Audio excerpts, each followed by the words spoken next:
마이크 테스팅, 마이크 테스팅. 지금부터 디자인 프로세스와 오랄 프레젠테이션에 대해서 강의를 시작하겠습니다.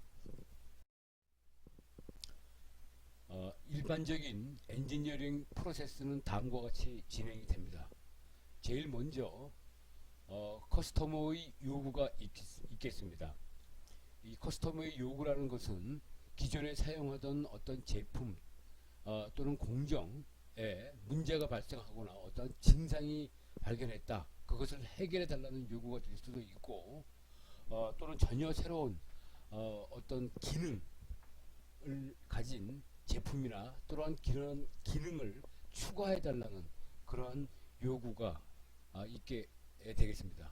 그러면은 이 요구를 잘 분석을 해서 그 다음 단계로서 도대체 무엇이 문제를 발생시키느냐, 무엇이 그런 증상을 발생시키느냐를 명확하게 규정을 해야 됩니다. 그 다음에 규정이 끝나게 되면은 이것을 엔지니어의 용어로서 예를 들면은 힘의 단위인 뉴턴이라든지 아니면은 볼트, 암페어, 와트, 뭐 이렇게 엔지니어의 용어로서 이 필요한 어떤 그런 그 결과물, 이 아웃컴이라는 것은 어떤 프로세스를 거치고 난 다음에 최종으로 나오는 즉 아웃컴이 되겠습니다. 나오는 그 결과물에 대해서 어떤 그 정확한 정의가 필요하겠습니다. 어떤 기능이 어느 정도 돼야 되느냐. 예를 들면은 우리가 마이크를 만든다고 했을 때 얼마나 작은 소리를까지도 이것이 전기신호로 바꿀 수 있느냐, 예를 들면 그런 것이 되겠습니다. 그랬을 때 우리는 당연히 그 어떤 엔지니어들만 이공계만 알 수 있는 그러한 단위를 사용하게 되겠습니다. 이것이 바로 엔지니어스 트랜슬레이션이라는 것이 그런 의미를, 그러한 문장을 만든다, 기술 문서를 만든다 라는 의미가 되겠습니다.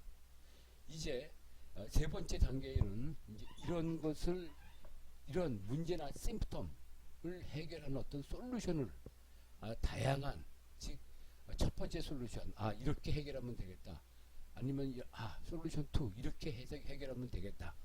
그래서 여러 가지 그 서로 동등하지만 결과는 마찬가지지만, 문제를 해결한다는 그러한 결과는 마찬가지지만 여러 가지 방법이 있는데, 지금 여러 가지 방법을 우리가 설계해낸다, 신세시스, 조성한다, 만들어낸다, 이런 의미가 되겠습니다. 그리고 이제 과연 우리가 솔루션 1, 2, 3 중에 무엇을 택할 것이냐를 결정하기 위해서 우리는 분석을 해야 됩니다. 이렇게 우리가 분석을, 어널리시스를 해야 되는데, 이 세 가지 다를 분석을 해서 제일 좋은 것을 우리는 선택을 하게 되는데, 결국 이런 것들의 각각의 솔루션의 특성이 무엇이고, 프로포션, 이것이 어느 정도의 비중을 차지하는 것이고, 그 동작은 무엇인지, 그런 것들을 잘 분석을 해서 이 마지막으로 우리는 그런데 어떤 솔루션을 찾아내는 건데, 사실 이 솔루션 1, 2, 3를 다 해봤는데도 안 된다, 그러면은 다시 우리는 돌아가서 다시 분석을 또 해봐야 됩니다. 이러한 작업을 리피트, 아이터레이션을 여러 번 하게 되면은 우리가 최종적으로 이것이 우리가 원하는 솔루션이다 라고 하나를 선택을 해야 됩니다. 사실 굉장히 많은 솔루션 중에서 우리가 어떤 것을 택할 것이냐, 예를 들면 수력 발전을 할 것인지, 이 화력 발전을 할 것인지, 원자력 발전을 할 것인지, 이 마지막에 나오는 것은 전력이라는 건 똑같지만 우리가 어느 것이 가장 좋으냐, 그것을 선택을, 디시전을 해야 되고, 결국 우리가 필요한 전력을 얻기 위한 솔루션 하나를 선택을 하게 되는 겁니다. 그래서 뭐 우리는 베스트 솔루션을 찾게 되겠죠. 그런데 이제 과연 우리가 이제 1, 2, 3 이렇게 많은 솔루션, 뭐 이것이 많으면 많을수록 좋다고 얘기할 수는 있겠지만, 과연 우리가 몇 개를 우리가 한번 테스트를, 분석을 해야 될 것이냐 라는 의문이 생깁니다. 그랬을 때 우리는 우리에게 필요한 개념은 트레이드 오프입니다. 그러니까 이것이 좋으냐, 그러니까 이거는 굉장히 이 성능이 좋은데 돈이 많이 든다. 그러니까 우리가 예를 들어서 이게 수력 발전, 화력 발전, 원자력 발전 이렇게 있을 때 이거는 물만 있으면 되고 그렇지만 오염은 안 하고 대신에 그 주변 환경에 문제가 있고 이 화력 발전은 기름이나 석탄이 있어야 되고 원자력 발전소 같은 경우에는 가격을 싸다고 느껴지만 나중에 방사능 유출이라는 그러한 심각한 문제가 생길 수가 있는 거죠. 이랬을 때 우리는 트레이드 오프라는 것은 그 비용이라든지 환경 이렇게 두 가지가 있을 때 이 두 개를 하나를 완전히 포기하고 나머지 하나만 추구하는 것이 아니라 비용이 한 50% 그리고 환경에 대한 영향 50% 그래서 서로 약간씩 줄여서 절충을 해서 해가면서 왜냐하면 완벽한 솔루션은 없기 때문입니다. 절충을 해서 우리가 이 솔루션 하나를 선택을 해야 됩니다. 트레이드 오프라는 것은 상당히 우리 엔지니어링에서는 굉장히 많이 사용하는 용어입니다. 그래서 한번 예를 한번 들어봅시다. 우리가 6가지 어떤 문제를 해결하는데 6가지 솔루션이 있고 그 6가지 솔루션 중에 우리가 한 가지를 선택해야 되는데 이 주사 위에다가 번호 1, 2, 3, 4를 써놓고 그걸 던졌을 때 나오는 숫자의 번호의 솔루션, 즉 솔루션 1, 2, 3, 4, 5, 6가 있는데 6이 나오면 6번째 거로 6번 솔루션을 우리가 analyze, 즉 분석을 해보자 라고 한번 가정을 해봅시다. 그래서 두 번째 거는 또 던져가지고 그 다음 번호에 나오는 거를 다시 한번 우리가 분석을 한다. 이런 프로세스를 한다고 했을 때 근데 이제 이거 우리가 이 하나 솔루션을 갖다가 우리가 테스트 해보는데 100만 불이 든다고 한번 가정해 봅시다. 100만 불 굉장히 많은 돈인데 뭐 자동차를 새로운 신차를 개발한다 했을 때 개발비 100만 불 뭐 그 정도는 당연히 들고 비행기 같은 경우에 뭐 이거보다 더 많이 들겠죠. 그래서 첫 번째를 테스트 한다고 보면은 그때 우리가 들은 비용은 100만 불이겠습니다. 그런데 우리가 6가지를 다 조사를 해본다면 뭐 600만 불 또는 그 이상 되겠죠. 그래서 우리가 테스트를 즉 애널라이즈를 해보지 않고는 우리는 그 솔루션의 그 가치를 사실 우리는 알 수가 없습니다. 가치를 우리가 알 수가 없습니다. 해봐야 하는 겁니다. 그래서 그 다음에 이게 우리가 한 가지만 해서는 그건 동작한다 이런 것만 알지 또는 동작하지 않는다만 알지 어느 것이 제일 좋은지는 모릅니다. 그래서 이게 사실 이 6가지를 다 해보려면 돈이 너무 많이 드는 그런 문제가 있겠죠. 그래서 우리가 이렇게 얼터너티브 솔루션 여러가지 대안들이 지금 6가지 7가지 있는데 10가지를 해볼 것이냐 지금 생각난 것만 가지고 3가지만 가지고 해볼 것이냐 사실 이것이 우리 엔지니어의 사실 고민이라고 하겠죠. 이제 그래서 더 이상 우리가 할 것이냐 새로운 대안을 마련해 볼 다른 솔루션을 찾을 것이냐 말 것이냐 하는 디시전 메이킹 더 다른 further 솔루션을 찾아볼 것이냐 하는 것은 사실 우리 엔지니어한테 영원한 숙제가 되겠죠. 근데 경험이 많은 사람들은 어느 순간에 딱 결정을 해서 자 그만하자 이 중에서 제일 좋은 거 차고 결정을 해서 우리가 그쪽으로 간다 라고 자신 있게 얘기를 할 수 있겠죠. 이때 리더십이 필요한 거고 이제 실제적인 예를 하나 들어봅시다.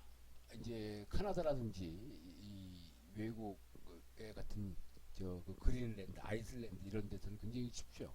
그래서 우리가 이제 자동차에다가 엔진 블럭 히터라는 것을 장착을 하는데 이게 엔진 블럭 히터라는 것은 이제 굉장히 추울 때 밤새도록 한 영하 40도의 자동차가 서 있을 때 아침에 그 시동을 걸면 엔진이 너무 차가워서 그 말하자면 휘발유라든지 특히 디젤 같은 경우는 기호화가 되지 않아서 시동이 걸리지 않는 경우가 있습니다. 그래서 엔진 블럭 히트라는 것을 꼽아서 그 엔진만을 데우는 그런 장치가 있습니다.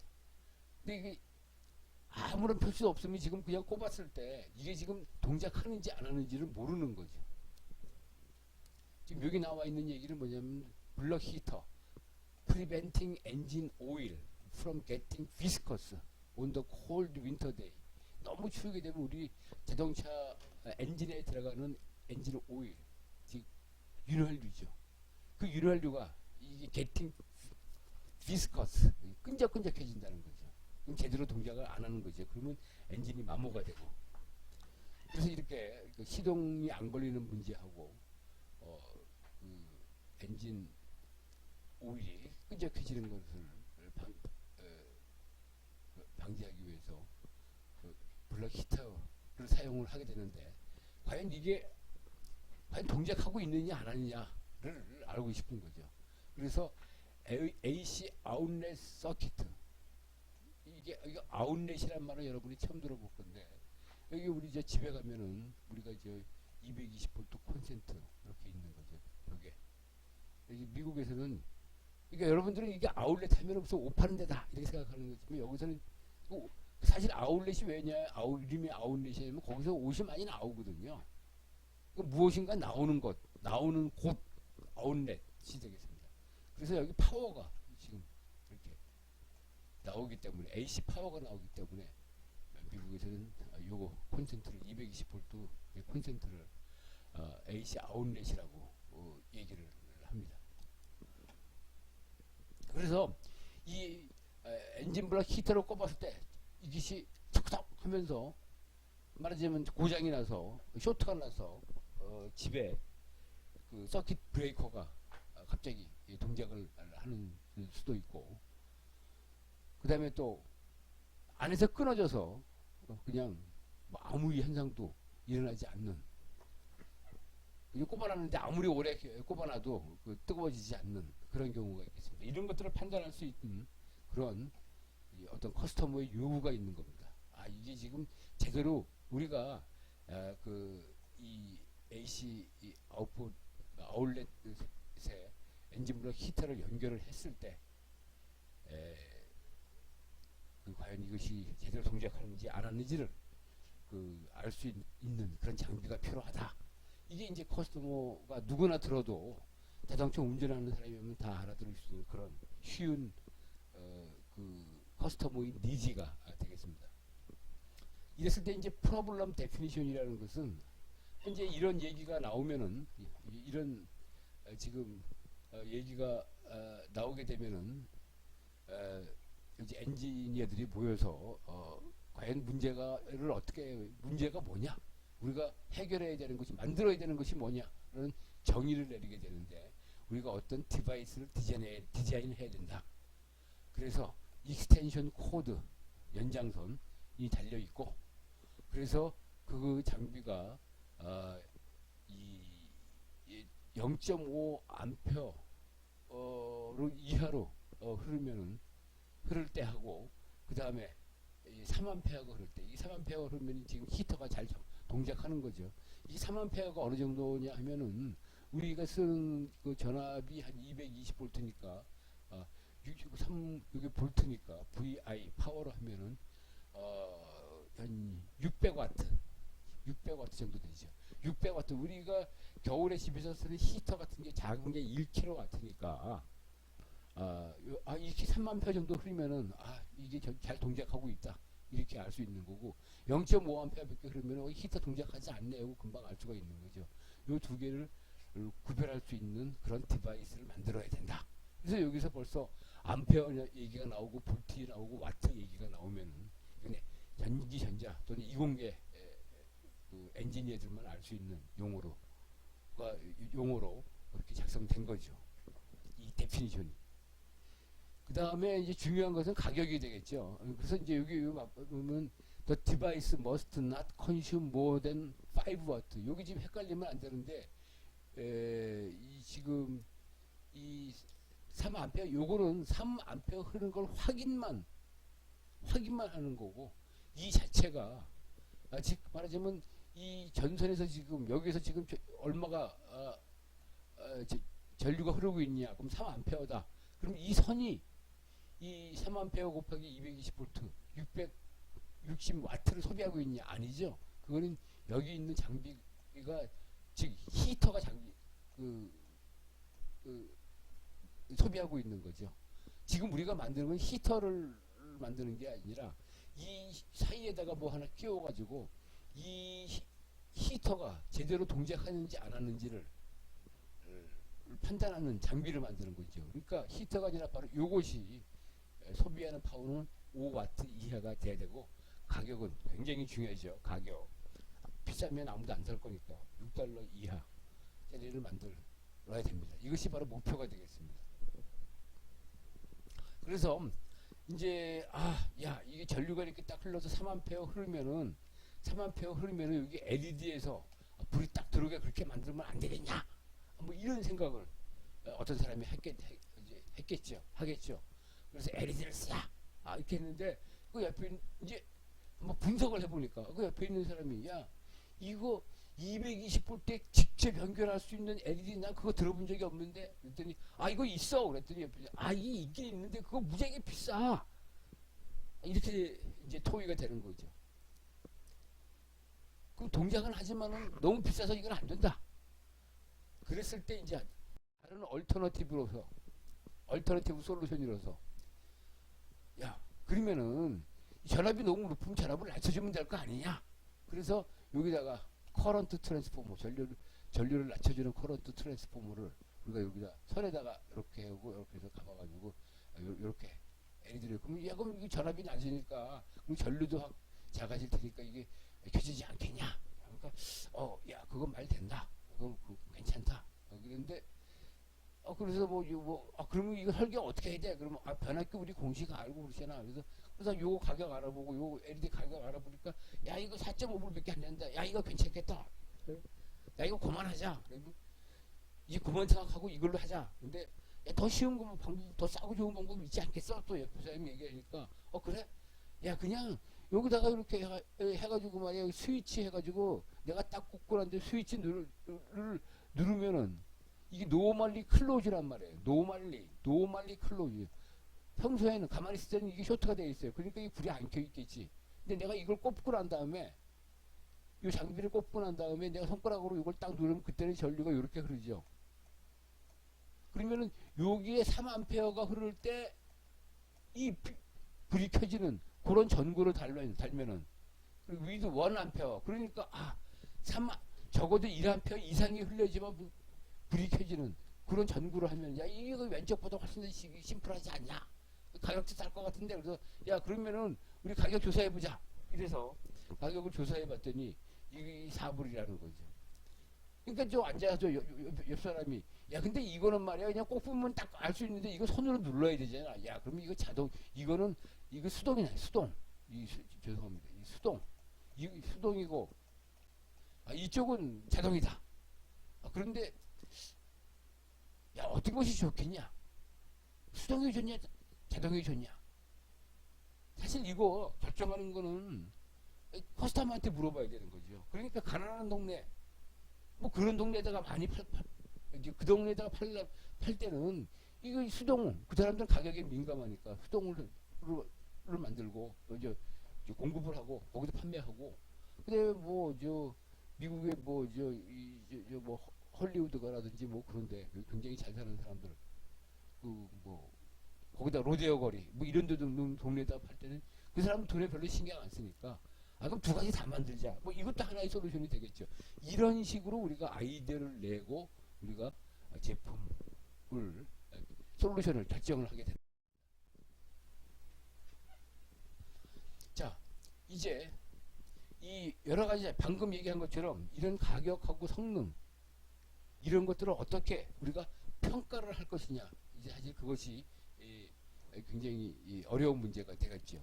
그래서 사실 우리가 지금 그 엔지니어링 프로세스에서는 가장 좋은 그리고 옵티멈 최적의 솔루션을 찾는 것이 목적인데 사실 우리가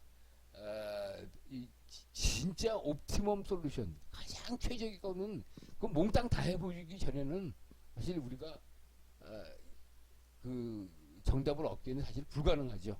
그래서 우리가 해본 것 중에서는 제일 좋은 그것이 우리가 바라기에는 최적에 가까운 뭐 그런 솔루션을 찾는 것이 아마 우리 엔지니어링이라고 얘기를 할 수가 있습니다.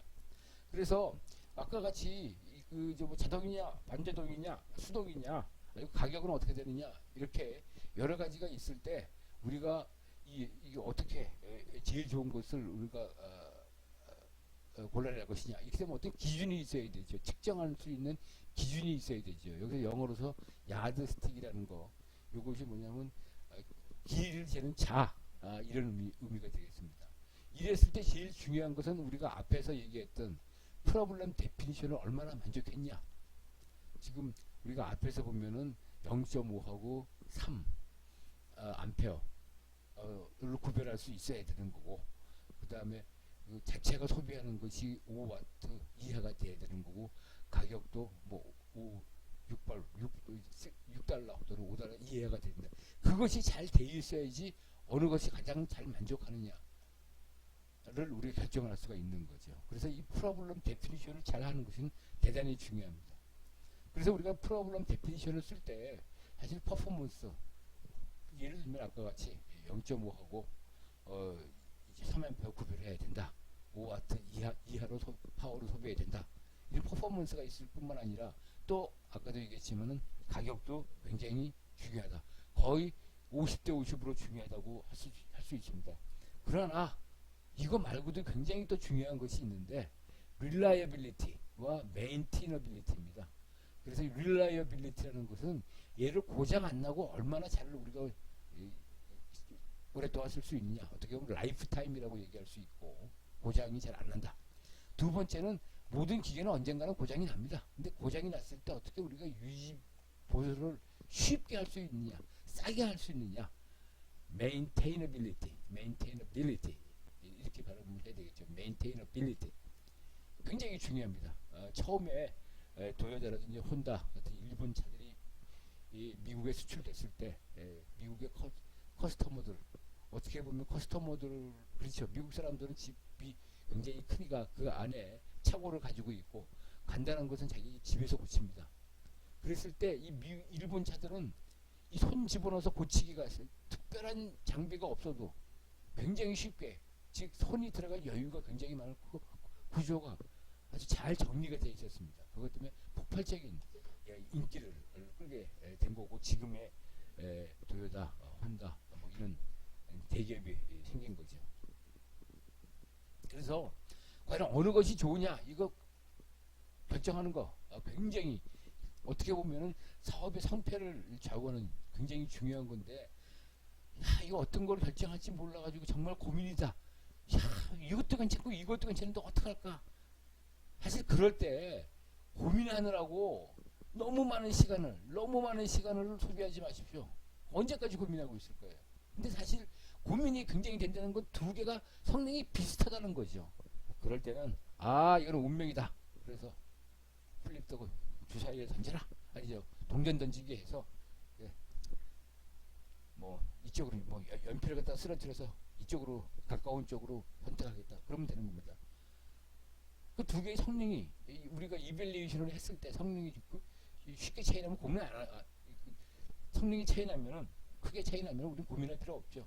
고민한다는 것은 굉장히 비슷하다는 거고 그리고 시장 나갔을 때 어느 것이 성공할 것이냐 그건 사실 아무도 모릅니다. 그렇게 비슷한 경우에는 성능이 그럴 때 너무 고민하지 마라. 왜냐면 우리는 스케줄을 맞춰야 되고 제품을 시장에다가 낼 때는 출하할 때는 또 시기가 굉장히 중요합니다. 시기 놓치면 안 됩니다. 지금 같은 경우에 우리가 뭐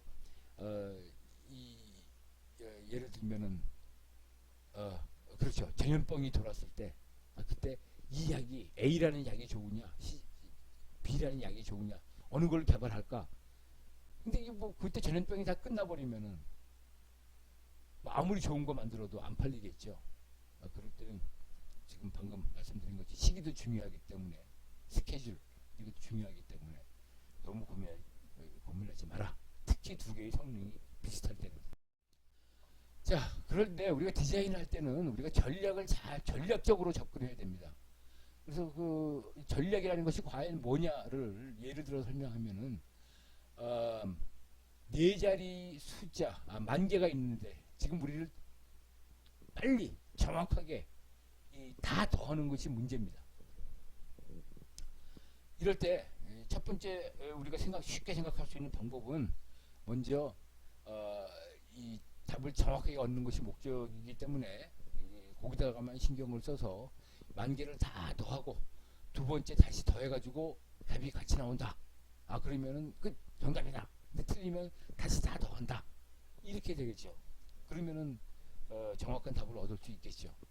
근데 또 다른 방법은 뭐가 있냐면은 이 만 개를 그때는 우리가 키 스트로크 빨리 해야 되는 것이 우리가 목적일 수도 있기 때문에 빠르고 정확한 것이 그래서 이 자판을 두들기게 이렇게 이런 방법을 고안을 해보면은 이거를 100개씩 100개로 다 나누고 또 100개를 더할 때는 이 앞에 방법이랑 마찬가지겠죠. 한 번 더 하고 다시 한 번 더 해가지고 같이 나오면은 이거 맞았다. 그럼 그냥 한 옆으로 치워놓고 그 다음 100개에 대해서 또 하고 그래서 같은 답이 나올 때까지 이렇게 하게 되면은 우리가 여기서 정확하게 한 번에 두 번 계산해서 끝난 이 100개는 다시는 건드릴 필요 없겠죠. 그렇지만 여기서는 그걸 두 번째 할 때 또 만 개를 해야 되죠. 근데 이런 경우에는 그럴 필요가 없게 되는 거죠. 그래서 우리가 중간에 에러 없이 만 개를 다 칠 수 있다면 당연히 뭐 A가 뭐 두 번을 우리가 금방 할 수 있겠죠. 근데 그건 거의 우리는 불가능하다고 얘기하죠. 어떻게 우리가 인간인데.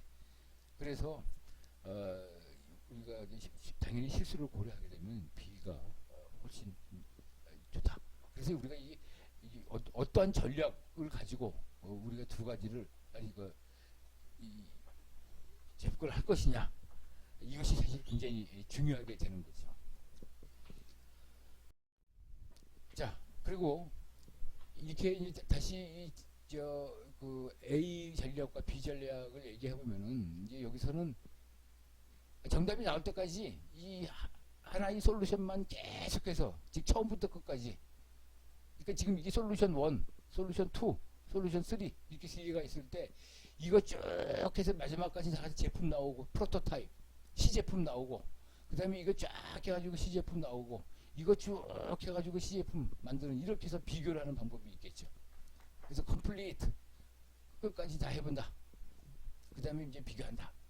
그런데 요거는 뭐냐 하면은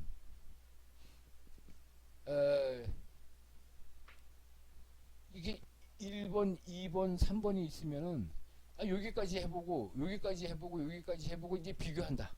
그래서 어느 것이 좋으냐. 그래서 이 두 개가 이것보다 좋다 그러면 그 다음 경기에서 이렇게 해서 여기서 비교해보고 이렇게 해서 우리가 제품을 만들어낸다. 뭐 이런 방법이 되겠습니다. 그래서 이거 처음에 시도를 해봐가지고 처음부터 말도 안 되는 거는 이건 더 이상 할 필요가 없는 거죠. 근데 이런 경우에는 여기서 말도 안 되지만 이거 끝까지 가본단 말이죠. 근데 두 번째 여기까지 해보니까 야 이거 아까보다 이게 훨씬 쉽네. 그럼 여기 이거 뭐하러 한 거예요? 이거 이 시간 낭비가 되는 거죠. 그래서 우리가 전략을 잘 짜가지고 우리가 접근을 해야 된다. 그래서 이런 방법을 하는 것이 우리가 훨씬 더 돈이 더 들고 훨씬 더 빨리 할 수 있게 되겠습니다. 그래서 이 디자인 전략을 어떻게 하는 것이 그 프로젝트 또는 그 매니저가 얼마나 효율적으로 일하는 사람이냐라는 것을 결정을 그런데 우리가 여러 가지 이 디자인이라든지 아니면 솔루션이라든지 또는 디자인 메소드 이런 것들을 주관적으로 우리가 비교를 해서 제일 좋은 것을 골라낸다는 것은 굉장히 성가스러운 그리고 어려운 그런 일입니다. 실제로는 왜 이렇게 어려운 일이냐 하면은 우리가 대부분의 엔지니어링 프로그램들 같은 경우는 멀티 디멘셔널 이별레이션 크라이테리아 그러니까 뭐 쉬운 얘기로 하면은 우리가 기준들이 이게 좋으냐 나쁘냐를 결정하는 기준들이 굉장히 많다는 거죠. 변수들이 평가하는 변수들이 너무나 많다. 이런 어려움이 있는 거죠. 그래서 아까 예를 들면은 퍼포먼스하고 우리는 코스트, 그 다음에 메인테이너빌리티, 그다음에 릴라이빌리티, 그다음에 사실 거기에는 우리가 언급을 안 했지만 사이즈도 문제가 되겠죠. 그다음에 외관, 밖에서 보기 이 색깔은 또 어떤 색깔이 좋으냐, 굉장히 많은 그런 다양한 변수들이 있겠습니다. 그래서 우리가 그런 기준을 세울 때도 우리가 개발할 제품이 과연 어떠한 제품이냐를 결정을 먼저 해야 되는데, 일반적으로 크게 소비자들한테 그냥 파는 그런 컨슈머 프로덕트가 있고, 이게 뭐 핸드폰 뭐 아무나 다 쓰고 있는 거죠. 그런데 인더스트리얼 프로덕트라는 것은 반도체 생산 장비, 또 의료 장비, 이런 것들은 커스터머가 똑같이 우리가 커스터머라고 얘기하지만, 그때는 이게 우리가 특수 계층 전문가들만 쓰는 거기 때문에 그때는 그것을 우리는 인더스트리얼 프로덕트로 분류를 해야 되고, 이 커스터머 프로덕트, 일반적, 여기 커스터머라 하는 것은 일반적인 사람, 고객을 얘기합니다. 일반인, 고객이 일반인인 경우에 그런 것들은 사실 가격에 굉장히 민감하게 되죠. 성능은 똑같은데 조금 못하더라도 싼 거 찾는 사람들이 많은 거죠. 그런데 반도체 생산 장비 같은 거는 그건 사실 퍼포먼스가 굉장히 중요합니다. 왜냐하면 그 반도체 생산을 하는데 고장이 잘 나면은 그 회사의 피해는 막대하게 될 겁니다. 그러니까 좀 비싸더라도 퍼포먼스 고장 안 나고 아주 정밀도가 뛰어나다, 이것이 훨씬 더 중요하게 되는 거죠. 그래서 내가 지금 개발하고 있는 제품이 과연 컨슈머 프로덕트냐 아니면 인더스트리얼 프로덕트냐, 이거를 잘 판단을 하게 되면은 우리가 이 기준에 대해서, 이 기준 1 아까 같이 퍼포먼스, 그 다음에 기준 2 가격, 기준 3 릴라이어빌리티, 그 다음에 이제 4 메인테이너빌리티, 그 다음에 5 사이즈, 이거 했을 때 점수가 제일 높은 거를 우리가 선택을 하겠다 했을 때, 여기 1점, 여기다가 몇 점을 줄 것이냐, 여기다 몇 점 줄 것이냐, 이것이 바로 이 내가 지금 개발해야 되는 제품이 컨슈머 프로덕트냐 인더스트리얼 프로덕트냐에 따라서 달라지는 겁니다. 그래서 우리가 좋은 개발 정책을, 전략을 잘 짜야 되는데, 그것이 초기에 우리가 개발 전략을 잘 만들어놔야지 뭐 프로젝트를 우리가 잘 수행할 수 있는 겁니다. 그 다음에 우리가 이렇게 하이 퀄리티의 제품을 만들기 위한 그 메소돌로지는 어떤 것이 있느냐에 대해서 잠깐 우리가 그 과정을 설명을 하겠습니다. 아까 나왔던 것처럼 커스터머의 니드, 그리고 이 생기면 우리는 프로블럼을 해결할 수 있는 솔루션을 찾아야 되는 겁니다. 그래서 아까도 잠깐 이 단어가 나왔는데 requirement analysis를 합니다. 과연 요구 성능이 뭐냐? 그러면 이 요구 성능을 만족시키기 위한 우리가 실제적인 어떤 요런 아이템을 하나 개발을 해야 되는구나. 그다음에 2번, 3번 이런 것들이 좀 나오게 되겠죠. 그래서 요구 성능에 대한 분석이 끝나면 그 아웃컴으로서 requirement specification이 나오게 되겠습니다. 이건 상세 기술 수준, 요 요구 성능을 다 모아놓은 문서를 우리가 스페시피케이션이라고 합니다. 그 다음에 시스템 디자인을 해야 되겠죠, 당연히. 그럼 여기서 또 마찬가지로 아이템들이 여러 가지가 나오고, 우리가 시스템 디자인이 끝나게 되면 시스템 스페시피케이션, 시스템에 대한 상세 기술 수준이 나오게 되겠습니다. 그 다음에 시스템 디자인이 끝나면은 시스템 디자인이 끝나면 사실 이 안에서는 이제 블럭이 나오게 되는 거죠. 이 시스템은 이런 블럭, 이런 블럭, 이런 블럭이 있어가지고 여기서 어떤 신호가 나오고 이것이 이렇게 연결되면은 이거는 이루어서 나중에 다시 합해주고 뭐 이런 블럭들이 나오겠죠. 그래서 그 시스템 디자인이 끝나면 이 블럭 하나하나들을 우리가 디자인을 하고 테스트를 해야 되는 겁니다. 그러면서 우리가 역시 우리가 무엇을 해야 된다 하는 그런, 여기서 그런 아이템들을 우리가 개발이 되겠죠. 그럼 이것이 끝나면은 사실 테스트까지 끝나게 그러면은 요 하나가 다 펑셔널 모듈, 다 동작하는 모듈이 이제 완성이 되는 겁니다.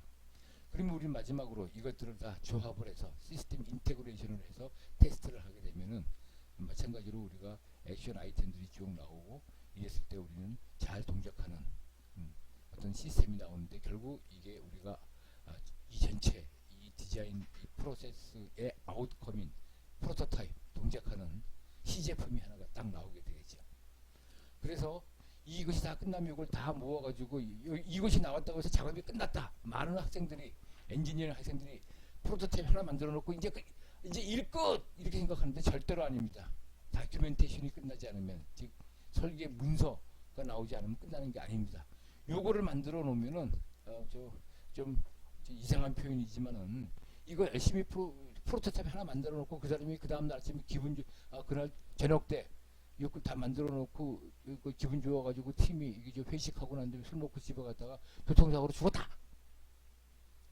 이렇게 되면은 도대체 이거 어떻게 만들었지? 지금 문서가 없으면은 그 사람이 죽어버리면 다 끝나는 겁니다. 이 프로젝트 새로 시작해야 돼요. 그렇기 때문에 이런 끝날 때마다 우리가 이 문서 다큐멘트를 만들어서 마지막으로 프로토타입 나오면 이걸 다 종합해서 최종적으로 아웃폼이, 여러분들 명심해야 됩니다.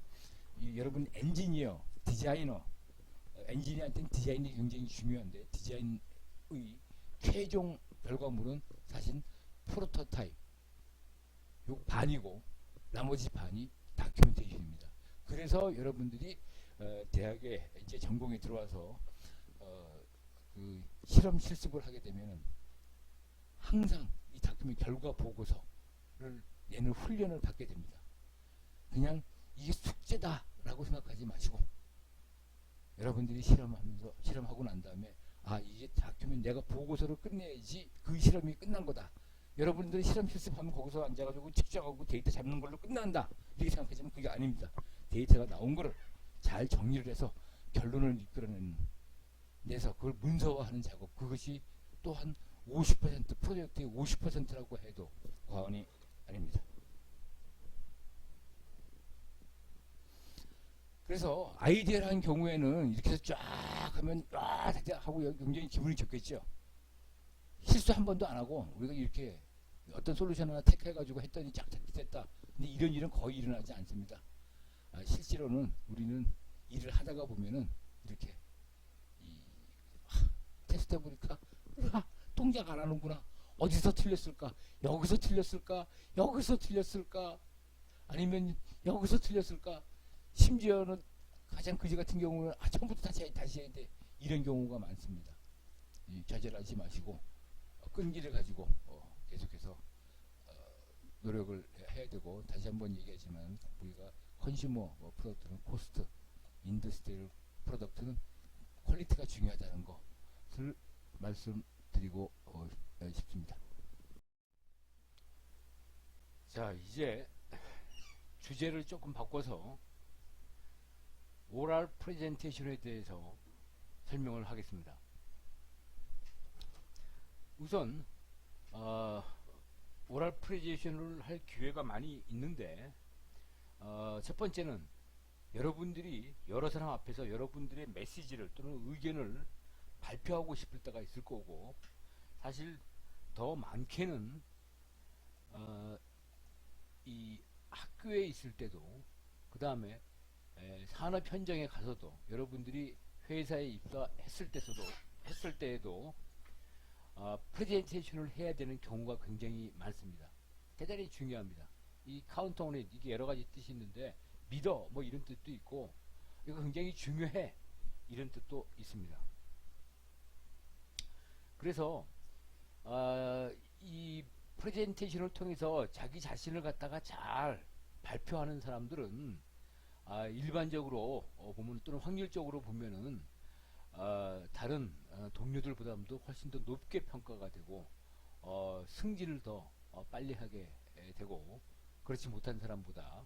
근데 사실 좀 재밌는 것은 뭐냐면은 그 사람이 전문적인 기술, 말하자면 회로 설계를 굉장히 잘한다, 또는 어떤 문제점이 있을 때 굉장히 잘 파악을 한다 하는 그런 자기 전공에 관한 그 지식이 많은 사람보다 어쩌면 회사에서는 이 말을 잘하는 사람이 훨씬 더 승진을 많이 하는 경우가 있습니다. 그래서 이 앞에서도 이 커뮤니케이션 스킬이 굉장히 중요하다고 여러분에게 강조를 했습니다. 이 오랄 프레젠테이션을 할 때 이 퍼스트 임프레션이 굉장히 중요합니다. 첫인상이.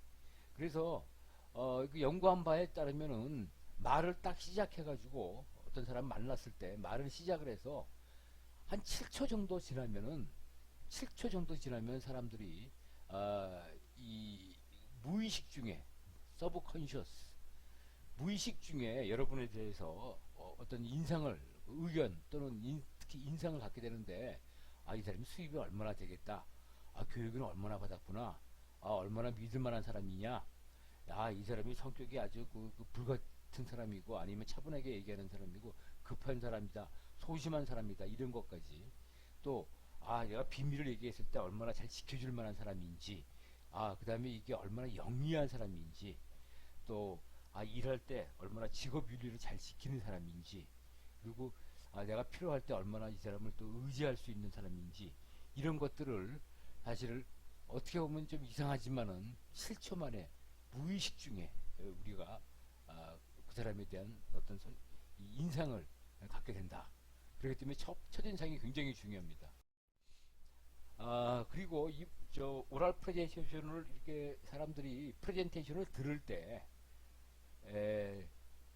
이 우리가 생각하기는 어떤 지식을, 즉 어떤 걸 강연회 같은 데 갔다 그랬을 때 우리는 지식을 얻으려 가는 거기 때문에 왼쪽 뇌가 훨씬 더 지식을 얻는 거기 때문에 좀 더 이성적인 활동을 하는 좌뇌가, 왼쪽 뇌가 더 활발하게 움직인다고 생각하는데, 연구 결과에 의하면은 그런 강연 프레젠테이션을 사람들이 들을 때는 오히려 이 우뇌, 라이트 감정 같은 것을 지배하는 이 우뇌가 훨씬 더 많이 이 동작을 한다는 거.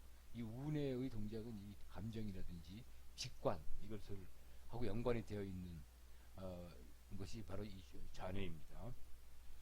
그래서 사실 여러분들이 어떤 것을 말하느냐는 콘텐츠, 그 내용보다는 특히 이 프레젠테이션을 들을 때는 이 감정과 직관이 훨씬 더 중요하다.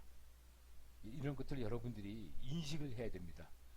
굉장히 어려운 얘기를 갖다가 차근차근 얘기한다. 그럼 사람들은 금방 그 얘기 들을 때 골치 아프다, 이런 생각을 갖고 그 다음에 졸기 시작할 겁니다. 그래서 말을 할 때는 우리가 이 세 가지의 이 동작, 세 가지 이 부위를 사용을 해서 우리가 3V를 사용을 해서 우리가 말을 합니다. 그래서 첫 번째가 이제 버벌이고, 두 번째가 보컬이고, 세 번째가 이제 비주얼인데, 이 버벌이라는 것이 뭐냐면은 말하자면 콘텐츠가 되는 겁니다. 이 사람이 지금 무슨 내용을 하나. 근데 이 내용이 어떤 사람들이 강연을 듣고 난 다음에 좋은 강연이었다, 그 사람 참 강연 잘한다, 프레젠테이션 잘한다 라고 판단하는 데는 오직 7%밖에 영향을 미치지 않는다는 거죠. 그럼 좀 이상한 얘기죠. 근데 이게 좀 강의하고는 다른 겁니다. 강의를 할 때는 이것이 한 40-50%, 어떤 교수는 굉장히 그 강의는 재밌는데 듣고 나면 다 기억이 안 난다든지 이런 것도 있으니까. 그런데 특히 일반적인 강연 프레젠테이션에서는 이 내용이 청중한테 미치는 영향은 7%밖에 안 된다. 그 다음에 이제 보컬이라는 게 있는데, 이 보컬은 이 내용을 어떻게 얘기하느냐, 어떤 어조를 사용하느냐, 얼마나 이 사람이 열정적으로 얘기를 하느냐, 그 다음에 어떤 억양을 하느냐. 그러니까 어제는 비가 내렸습니다, 이렇게 얘기하는 거고, 어제는 말이에요 비가 내렸단 말이에요. 이런 얘기를, 그러니까 말하자면 지금처럼 이런 인토네이션을 잘하게 되면은, 즉 보컬을 잘 사용하게 되면은 이것이 사람들한테는 28%의 영향을 미치게 되는 거고, 그 다음에 또 하나 신기한 거는 비주얼이라는 겁니다. 특히 이 프레젠테이션이기 때문에 보여주는 거죠. 프레젠테이션, 보여주다. 그러니까 이 영어 단어가 굉장히 신기한 거죠. 우리는 프레젠테이션 하면은 그냥 그 강연회 하면은 이런 프레젠테이션의 느낌이 없죠. 보여주는 거죠. 그렇기 때문에 이것이 가장 오디언스에게, 청중들한테 가장 큰 영향을 미칩니다. 그러니까 또 빳빳하게 서서 얘기하는, 대통령이 얘기하는 것처럼 그렇게 얘기하지 말고 왔다 갔다 하면서, 특히 그 오바마 같은 경우에는 왼쪽 봤다가 오른쪽 봤다가 손을 들었다가 양손을 들었다가 손가락으로 가르쳤다가 이렇게 했는데 굉장히 중요하다는 겁니다. 이렇게 하면은 이런 비주얼, 이런 제스처를 갖다 잘 사용을 하면은 그 사람들의 흥미를 자기한테 집중시킬 수 있는 굉장히 좋은 그런 효과가 되겠습니다. 명심해야 됩니다, 여러분들. 여러분들은 처음 이렇게 이 프레젠테이션 준비하면은 그 내용에만 신경 쓸 겁니다. 그러나 거울 앞에서 연습을 해야 됩니다. 그리고 한번 녹음해보고 한번 들어보고, 굉장히 중요한 내용입니다. 그래서 결론적으로 사람들은 이 보컬하고 비주얼에서 굉장히 그 많은 어떤 그 뭐랄까 미끼를 문다고 할까, 그런데 사실은 그 내용은 둘째라는 거죠. 일단은 보컬하고 비주얼로 사람의 흥미를 끈 다음에, 그런 다음에 중요한 내용을 얘기를 해야 됩니다. 그래서 그렇기 때문에 이 프레젠테이션을 준비를 잘해야 되는데, 이 프레젠테이션을 우리 여러분들이 뭐 어디다가 슬라이드 1, 슬라이드 2, 그다음에 그 안에다가 애니메이션을 쓸 것이냐 마는 것이냐 뭐 이런 거 이제 많이 생각을 하는데, 사실은 제일 먼저 생각하는 것은 전략적으로 접근해야 됩니다. 그래서 이제 어떤 야, 저 사람 정말 신기하게 파워포인트 잘 쓰네, 이런 식으로 크리에이티브하고, 그 다음에 브레인스토밍, 그러니까 여러 사람이 이렇게 지금 이게 지금 브레인스토밍 하는 장면입니다. 브레인스토밍, 이 사람의 브레인, 이 사람의 브레인, 이 사람의 네 개의 브레인을 어떤 하나의 문제에 대해서 문제를 갖다 쏟아붓는 거죠. 그래서 이 브레인스토밍을 통해서 전략을 정하고 그 안에서 창의성을 발휘할 수 있어야 됩니다. 그래서 디자인을 하고, 디자인을 할 얘기를 디자인을 해야 되는데, 결국은 뭐 기승전결처럼 어떤 하나의 재밌는 얘기를 지금 하고 전해주고 있다, 뭐 이런 느낌이 들도록 프레젠테이션을 만들어야 됩니다. 그 다음에 또 하나는 이 청중들의 수준을 알아야 됩니다. 그래서 청중들은 잘 모르기 때문에, 또 내가 한 일을 잘 모르기 때문에 나한테 지금 와서 들으려고 그런 겁니다. 그러니까 처음에 여러분들 일단은 내가 지금 말하려는 내용에 대해서 이 청중들은 아는 게 없다, 스투피드하다, 이게 뭐 나보다 지능지수가 낮다 이런 의미가 아니라, 내가 지금 얘기하는 내용에 대해서는 나보다 잘하는 사람은 없다, 그런 의미가 되겠습니다. 그러니까 자신감을 가져라, 이런 얘기죠.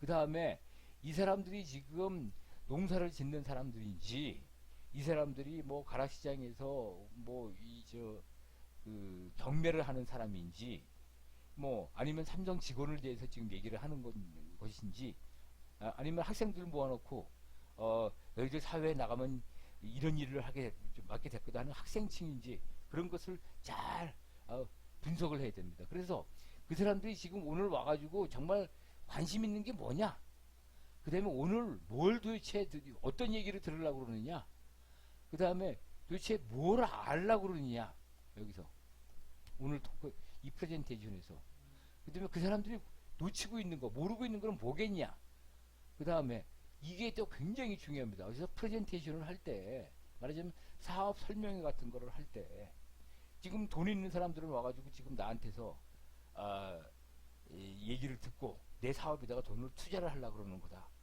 뭐 이런 장소인지. 그러니까 그 사람들은 돈을 가지고 있으면서, 손에 쥐고 있으면서, 야, 저 사람 얘기 잘 들어보고 이 사람한테 투자를 해야 되겠다 말겠다, 이거 결정하는 그런 사람인지, 아니면은 뭐 우리 동네에다가 뭐 변전소를 갖다가 설치하려고 그러는데 이게 소음이 나고 그 다음에 위험하기 때문에 이게 반대한다, 즉 그런데 내가 한전 직원이다, 가서 그 사람 앞에서 프레젠테이션을 해서 설득을 해야 된다, 그러면 굉장히 적대적인 사람이겠죠. 그런 사람들이냐, 그러니까 호의적인 사람이냐, 적대적인 사람이냐, 아니면 나로부터 뭔가를 캐내려고 그러는 사람이냐, 이런 것들을 정확하게 분석을 해야지만 되는 거죠. 그 다음에 사실은 조금 이거는 좀 그런데 그 뭐 그냥 한 번 하고 그러니까 아까처럼 돈 가지고 있는 사람들의 얘기할 때는 무지무지하게 공을 많이 들여야 되겠죠. 근데 아까처럼 한전 직원처럼 지금 반대하고 있는 사람 설득한다. 내가 이거 설득이 달면은 회사 가가지고 내가 승진을 할 거고 이 정도로 나한테 중요한 사람이냐 꼭 설득을 시켜야 되는 사람이냐 아니면은 뭐 그냥 일반 강좌 뭐 그냥 모르는 사람들 쫙 모아놓고 첨성대가 어떻게 아름다운지를 얘기한다든지 사실 그럴 때는 사실 그 청중들이 나를 다시 찾아올 일은 별로 없거든요. 근데 거기에 따라서 사실 거기에 내가 얼마나 많이 준비를 할 것이냐 그런 것들이 달라지게 되겠습니다. 그리고 이제 중요한 것은 말을 하면서 신뢰감을 줘야 돼요. 저 사람 참 믿을 만한 사람이다. 이렇게 이제 그걸 줘야지 이 사람들이 내 얘기에 집중을 하겠죠. 그렇기 때문에 내가 재밌어 하는 거, 내가 흥미로운 얘기를 하면 안 돼요. 이거 내가 봤더니 굉장히 재밌었어요. 발표하는 사람들은 이렇게 얘기하면 안 돼요. 여러분 이거 재밌습니까? 그럼 그 사람들이 예 하고 큰 소리가 나오도록 그 사람의 그 청중들의 이익에 호기심 거기에 초점을 맞춰서 얘기해야 되는 겁니다. 그래서 이제 너무 많은 얘기를 하면 사람들이 기억을 못하니까 중점을 몇 개 중요한 거를 몇 개 정해야 됩니다. 그래서 과연 당신이 다른 사람들하고 얘기를 할 때 메인 포인트가 뭐냐를 확실하게 하고 그 다음에 당연히 이 사람들이 자기가 원하는 거를 얻지 못하고 돌아가면은 그래서 시간 낭비했다, 쓸데없이 왔다, 저 사람들 강의 못하네 이렇게 되겠죠. 그래서 사실 한 번 뭐 한 우리가 대학 강의가 한 50분인데 사실 50분 넘어가 버리면 사람 집중도가 많이 떨어지거든요. 근데 그 안에서 한 세 가지 정도를 강조를 사실은 해야 됩니다. 세 가지보다 더 많은 얘기를 하면은 사람들이 잊어버려요. 그래서 너무 많이 욕심 부리지 마세요. 그 다음에 이 세 가지 나머지 세 가지 얘기하면은 뭐 50분은 어떻게 얘기해요? 그러면은 그 나머지 그 파워포인트 슬라이드 나머지들은 뭐냐면은 이 세 가지가 정말로 중요하다는 것을 서포트하는 증빙 또는 설명하는 그런 것으로 나머지 슬라이드를 채우면 됩니다. 그래서 여러분들 아마 이 세 가지가 너무 적다고 생각하는 사람도 있는데 사실 그래 오케이 너무 적어요 알았습니다. 사실은 맥시멈이 5가지. 아무리 재밌는 얘기도 우리가 이제 듣고 난 다음에 딱 돌아서서 나오면은 5가지 기억나면 그거 기억나는 사람도 머리가 굉장히 좋은 사람이고 얘기하는 사람도 굉장히 프레젠테이션을 잘하는 사람입니다. 그래서 아주 성공적으로 프레젠테이션을 하는 공식이 이제 있는데 당연히 본인은 이 주제에 대해서 잘 알고 있어야 되죠. 그 다음에 아까도 얘기했지만은 청중의 수준을 정확하게 파악하고 준비를 많이 해야 됩니다. 준비를 굉장히 많이 하면은 우리가 성공을 하죠. 그래서 이런 것들을 잘 할 수 있는 그 몇 가지 잘 알려진 지혜로운 방법이 있는데 말하는 순서는 이렇게 됩니다. 지금부터 제가 뭘 얘기하겠습니다라고 일단 얘기를 먼저 하고 그 다음에 그 내용을 자세하게 설명을 하고 지금까지 나는 여러분에게 무엇을 얘기했습니다 라고 앞뒤로 그래서 쌍괄식 2갈씩 하고 그러니까 처음에 얘기할 때 날씨는 굉장히 좋은데 뭐 안녕하십니까 뭐 이렇게 얘기하면 벌써 재미없구만. 오늘 여러분이 이제 왔을 때 저는 오늘 여러분에게 다음과 같은 얘기를 하겠습니다. 약간 약장수 같이 이렇게 시작하면 사람이 이거 재밌을 수도 있네 하고 집중을 하기 시작할 겁니다. 그래서 인트로덕션 그럼 처음에 할 때 이 굉장히 방금 얘기했듯이 굉장히 중요합니다. Absolutely critical. 굉장히 중요한 내용입니다. 그래서 아까도 얘기했지만 이 처음에 7초 만에 그 연사의 그 수준이 그 무의식적으로 그 청중의 머릿속으로 들어가게 되는 거고 또 심지어는 알버트 아인슈타인은 뭐라고 그랬냐면 그게 좀 그런 대로 머리가 좀 괜찮은 12살 애들을 잘 이해시키지 못하면은 그러면은 우리는 아무도 설득을 할 수가 없다. 아무한테도 그걸 설명할 수가 없다. 그러니까 좀 머리가 좀 괜찮은 12살 정도 애들한테 설명할 수 있어야지만 그 정도 설명할 수 있다면은 이 세상에 있는 어느 누구도 다 설명할 수가 있다. 성인이라면. 이게 알버트 아인슈타인이 한 얘기입니다. 확실하게 아는 사람들은요 굉장히 쉽게 표현할 수가 있습니다. 근데 모르는 사람들은 굉장히 어려운 단어 같은 거 많이 쓰고 복잡한 개념 또는 그 뭐 영어라든지 어려운 한자어 같은 거, 약어 이런 것들을 많이 사용하게 되죠. 그래서 이게 알버트 아인슈타인이 첫 번째 이 하는 인트로덕션이 얼마나 중요하냐는 것을 얘기를 하고 있으며, 그래서 take time to explain the problem in simple term. 처음에 시작할 때는 인트로덕션에서는 좀 쉬운 말로, 쉬운 단어로, 아 이거 내가 맘 편하게 들어도 되겠구나 이런 느낌이 가도록 해야 됩니다. 그래서 처음에 할 때부터 너무 어려운 단어라든지 폼나는 단어 뭐 이렇게 해가지고 좀 헷갈리게 만들어 놓으면 그 다음부터는 이제 자자, 이제 뭐 스위치 끄고 자자, 이제 이렇게 되는 겁니다. 이거 여러분들 이것을 명심을 해야 됩니다. 그래서 효과적으로 인터랙션을 하기 위해서는 이 어디언스의 주의를 끌어야 되죠. 그래서 아까 얘기했지만 여러분 같으면은 이런 상황에서 과연 어떻게 할 것이냐. 나는 오늘 여러분에게 이런 상황에서 대처하는 방법을 얘기했습니다. 이렇게 아주 뭐라 그럴까 연극하는 것처럼 아주 멋있는 그런 퀘스천들을 갖다가 던져야 됩니다.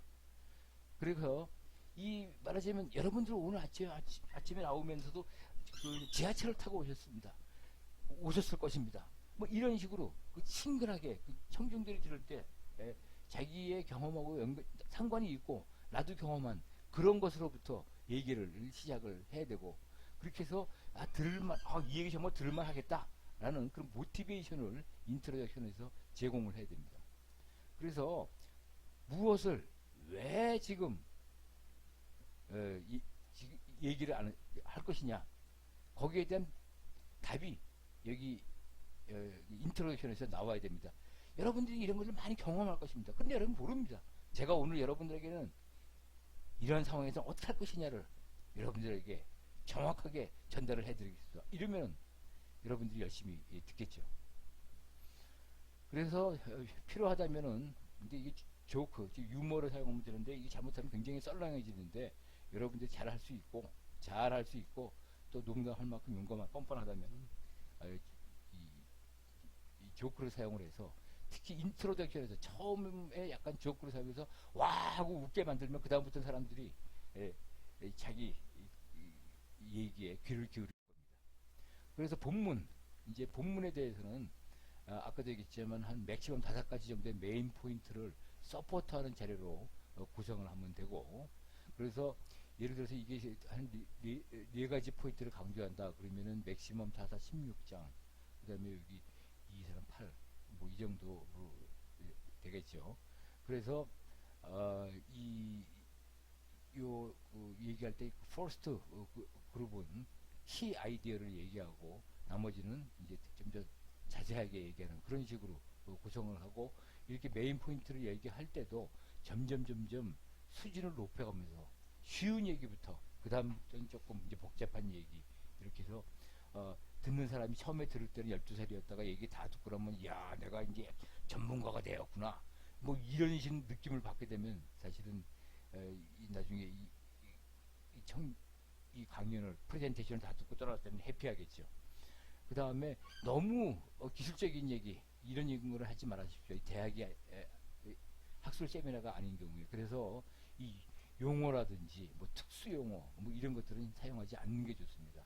그래서 이 듣는 사람들의 수준에 딱 맞춰가지고 강의 이 본문의 내용을 구성을 해야 됩니다. 그래서 너무 굉장히 복잡한 그런 것을 다룰 때는 우리가 알기 쉬운 비유를 여러분들이 사용을 해야 됩니다. 그래서 컨클루전, 결론을 맺을 때는 이건 인트로덕션만큼 중요하는데 지금 많이 사람들이 그럼 강연은 이것으로 끝내겠습니다. 뭐 이렇게 간단하게 끝내는 거죠. 그래서 제가 오늘 여러분의 강연을 마치기 전에 오늘 말씀을 드리자면, 오늘은 여러분에게 무엇을 얘기했습니다. 여러분 다 잊어버리더라도 요거 3가지만 기억해 가십시오. 뭐 이런 식으로 얘기하면 사람들이 기억을 훨씬 더 쉽게 할 것입니다. 그리고 떠나서는 이 사람들이 내 얘기를 듣고 즉시 액션에 취할 수 있는 그런 모티베이션을 제공해 주십시오. 그 다음에 야, 나 이분이 정말 재밌구나. 그래서 앞으로 더 혼자서도 더 열심히 해봐야 되겠구나 하는 그런 모티베이션을 이 컨클루전에서 이 사람들이 강연장을 떠나기 전에 이걸 다시 한번 강조를 해야 됩니다. 그리고 다음에 또 이런 강연이 계획되어 있다면 다음에 여러분이 다시 오시면 좀 더 재밌는 얘기를 해주겠습니다 하면서 이게 꼬셔는 거죠. 그래서 사실 이 프레젠테이션 그 내용을 작성을 할 때 아까도 얘기했지만은 버벌, 보컬, 그 다음에 비주얼이 있는데 이 비주얼이 사람 제스처뿐만 아니라 이렇게 파워포인트 만들 때 지금 여기 지금 폰트 20짜리로 한 겁니다. 요거 16짜리로 한 거죠. 폰트 16짜리로. 그래서 요거 20짜리로 했을 때하고 22짜리로 했을 때하고 24짜리로 했을 때하고 26짜리가 있는데 여러분들 어떤 것이 제일 기분이 좋습니까? 아마 이 정도 되는 거. 제가 보기에는 요거 좀 잘못된 것 같으네요. 요거 22하고 24 크기가 똑같네요. 여러분들 그래서 어떤 경우에는 뭐 이렇게 굉장히 방이 클 경우에는 26 사용해야 됩니다. 이게 사람들이 이걸 볼 때 예. 그 다음에 이퀘이션하고 데리베이션 이거 학교에서는 굉장히 특히 공대에서는 중요하지만 특히 유도 과정도 근데 사실 학교에서도 유도 과정은 학생들이 직접 해보는 게 좋습니다. 근데 유도할 때 어려웠던 점만 지적해 주면 되는데 정말 일반적인 그런 프레젠테이션에서는 스페어링리 거의 가끔 사용해라. 클래스룸인 경우에는 몰라도 그 다음에 뭐 너무 자세하게 막 그냥 유도하는 거 별로 필요하지 않습니다. 즉 어떤 수학적인 학회 뭐 이런 데서는 이게 필요할지도 모르지만 대부분의 경우에서는 언레스 매스 컨퍼런스 대부분 유도는 간략하게 하는 것이 좋고 그 다음에 이 시식을 사용할 때는 어떤 가정에서 사용할 수 있다는 것을 강조를 해야 되고 그 중간 과정은 어떤 거다 그 다음에 결과는 어떤 거다라고 그냥 그렇게 간단하게 얘기하면 됩니다. 그래서 이퀘이션이 나오는데 설명도 안 하고 그냥 넘어가면 안 됩니다. 그 이퀘이션마다 그 각자의 그 스토리가 있기 때문에 그 이퀘이션은 한번 이퀘이션을 보여주려고 그러면 그 이퀘이션은 반드시 설명을 해야 됩니다. 그 다음에 타임 콘센트레이션 죄송합니다. 타임 컨스트레인트 시간 제약 모든 프레젠테이션은 시간이 정해져 있습니다. 그래서 너무 빨리 얘기한다거나 너무 천천히 얘기를 한다거나 절대로 그러지 마십시오. 청중들이 못 따라가고 이건 청중들이 졸려서 자게 되고 그러기 때문에 요거는 미국의 영어의 속어입니다. 그 다음에 이 뭐 누군지는 모르겠지만 제임스 갈랜드라는 사람은 뭐 심지어 이 시간 지키는 것에 대해서 뭐라고 얘기했냐면은 배정된 주어진 시간을 넘겨서 발표를 하는 것은 이거는 중범죄다. 캐피탈 크라임 중범죄입니다. 그런 뜻이 있습니다. 굉장히 큰 범죄라. 그러니까 듣는 사람들도 이거 끝나고 난 다음에 뭐 집에 빨리 가야 되고 그 다음에 약속이 있는 사람들도 많이 있을 거예요. 근데 그냥 자기 흥에 젖어가지고 그냥 막 5분 10분 넘기면은 저 사람 뭐 자기 생각밖에 못하는데 야 너나 재밌지 나 빨리 가야 돼 이런 생각 그러면서 앞에 한 얘기했던 내용 아무리 잘해서 다 잊어버립니다. 시간 지키는 거 깔끔하게 지키는 거 굉장히 중요하죠. 그리고 특히 여러분이 잘 알다시피 그 다음에 이거 following rules 당신이 발표하고 난 다음에 그 다음에 또 다시 발표하는 사람 밖에 서 있고 그러는데 그 사람 시간 뺏어먹기 때문에 이 다음 그 강연 내용에 프레젠테이션에 더 관심 있는 사람도 있는데 시간 넘기게 되는 건 그 사람한테 엄청난 피해를 주는 거기 때문에 이 중범죄라고까지 하는 겁니다. 자, 이제 준비를 어떻게 할 것이냐. 그래서 experience count 이게 이제 아까 얘기한 것처럼 연습이 중요하다. 그래서 연습하고 이게 경험이 중요하다. 뭐 연습해라. 그래서 뭐 자기 남자친구 앞에서 나 뭐 내일 학교에서 뭐 회사에서 프레젠테이션 하는데 한번 그 사람이 못 알아들어도 좋아요. 전공이 달라도 상관없습니다. 제스처라든지 인토네이션이 그런 코멘트를 해줄 수가 있거든요. 보이프렌드, 걸프렌드 앞에서. 다시 한번 강조한 전공 아니더라도 심지어 엄마 앞에서도, 아니면 펫, 강아지 앞에서도, 거북이 한 마리 살아있는 거 갖다 놓고 왔는데, 심지어는 죽어있는 도ор 앞에서도. 여러분들은 근데 사실 여기 뭐 개 정 없으면은 뭐 저 강아지 앞에서 해도 되지만은 이 엄마라든지 이런 사람들은 들어보면, 야 너 말할 때 말이지 너무 말이 느리다 뭐 이렇게 코멘트를 해줄 수가 있잖아요. 제스처를 좀 썼으면 좋겠어. 그렇기 때문에 practice 중요합니다. 근데 너무 열심히 준비를 했다. 이게 뭐냐면 바로 내 차례가 되고 문 앞에 서가지고 거기서도 막 달달달달달 외운다. 뭐 이거는 너무 자기가 긴장을 하게 되니까 그것도 별로 안 좋습니다. 그리고 너무 잘 연습을 많이 싹 다 외워버렸다. 외우지는 마세요. 싹 다 외워버렸다. 그러면 캔드 토크, 아주 통조림처럼 다 똑같은 일사천리로 나가는 줄줄이 얘기하는 그런 것이 돼버립니다. 효과가 별로 없습니다. 그래서 아까도 얘기한 것처럼 그 전날 저녁 때 정도 하는 것이 좋고, right before the talk, 이때는 그냥 긴장을 풀고 릴렉스 하면서 이렇게 어깨 이렇게 한 바퀴 돌리고 그것이 좋지, 한 5분 전에도 그 스크립트 보면서 달달달 외우려고 하지 마십시오. 그냥 그림이나 보면서 여기서는 무슨 얘기 해야 되겠다.